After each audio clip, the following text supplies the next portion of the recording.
So we got it here. 537 times 8 is equal to 4296. And what was your finding again? Is what? 21,148. Okay. We keep this in mind now. Now, as I said, we'll multiply single digits. Arbitrary number by single digits. Now is the real show, right? Now I wonder what is it? 537 times 84, right? What is it? Now I'm into the third step. Well, the first step is multiplication of single digit numbers. Second step is multiplication of arbitrary number by single digit numbers. We illustrate it by this, right? And finally, any two numbers. Of course, it could be many digits, but it's easier to write just 2 digit by 2 digit. In the book, you have many digits, but here, it's already a lot of writing as is, right? You don't want to make it more complicated. Now, you remember the second step. You multiply an arbitrary number by a single digit, you'll find out that, well, you don't need to do that. It comes down to multiply single digits by single digits. Right? Now, what happened here is that I'm going to do exactly the same procedure and find out that I don't need to worry about this. I only need to worry about 537 times 8, and then 537 times 4.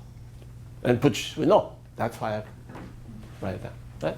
So how is that? Well, it's the same idea, completely the same idea. How did we get from the multiplication of arbitrary numbers by single digit to multiplication of single digit numbers by single digit? How did we do that? What's the key? You all got it? What other people? What's the key idea that allows distributive law, right? The distributive law that allows you to break it up into 3 single digits. And then you multiply them one by one. Right? Get that? And now I'll do exactly the same thing. Except now I break up because I want to multiply not by multiple digits, but single digits. So I break up here instead of here. So times 8 times 10 plus 4. And then now you can see exactly what happens. This is 537 times 8 times, okay. Times 8 times 10, yes. Plus 537 times 4. Yes. That doesn't quite show exactly what I said, so I emphasize it by, well, I have multiplication of 3 numbers. I can do it any way I want, remember, right? So, like that.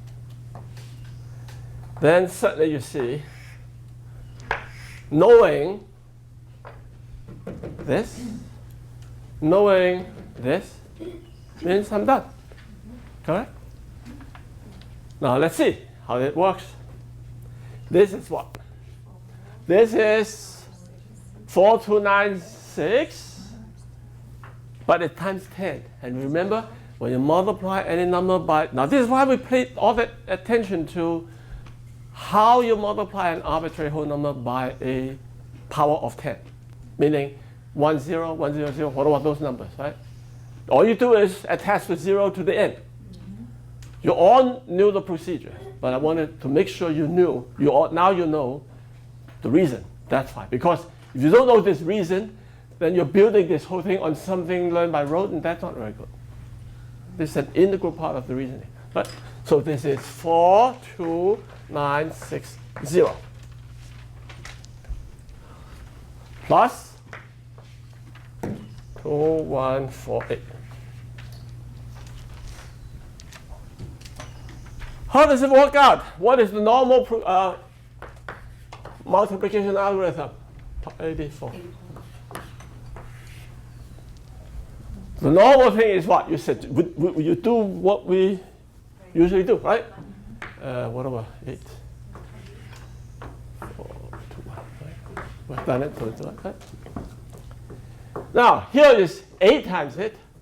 And you know, well, what really gets to the kids is that the second time around, you shift.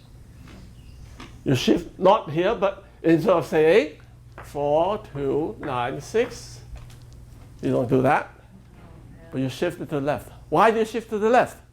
That's the question. Well, but now you know why. It's not 4296, it's 42960.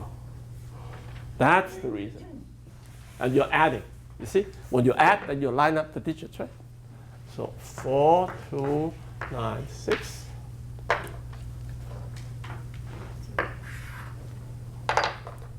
You add. That is the algorithm. And so, of course, this is 8.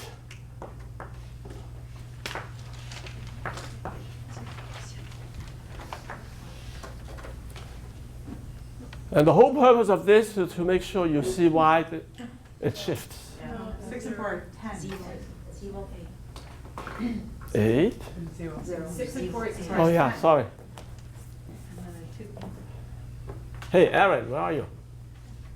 Right here. I got my cronies here backing up. Nice. Very good arrangement. Yes, ma'am. Right. Now, just for fun, you should do the other one. 5. So first of all, are we okay here? By the way, you notice that you normally don't write the 0 here, right? You normally do not write the 0 here. That's right, right? And I just want to call to your attention the fact that in all these arithmetic algorithms, if you can omit the 0, we do. That's what happens. The same way, instead of saying 084, do we write the 0? No, you don't. So omitting the 0 is standard practice. You should know that. Yeah. So I put the red here because to emphasize, normally it's omitted. And that's perfectly okay. Because when you think about what's the purpose of an algorithm is to minimize effort. Well, writing another 0 is effort, right? Especially if you multiply by 3 digits, then you have a lot of zeros and you just suppress all of them. That's the rationale. Yes? So does that mean that you're opposed to the practice that so many teachers use of telling students to put a 0 there as a placeholder? No, if They need to use it? that makes you sleep better, you should do it.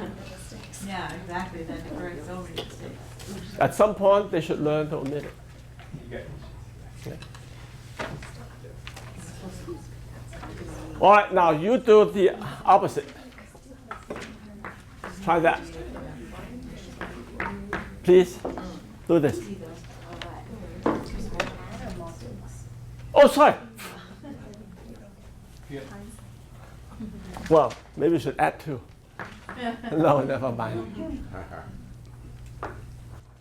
All right. So we can use what we know already. Huh? We can use what we know already. Oh yes, I mean that's why I made you do those 2, and then once you use it, and once you know, I'm assuming you know that, and then we don't need to repeat. So now we do it the standard algorithm way? Do this then, and then to see for yourself, get some practice how it works out, and see why.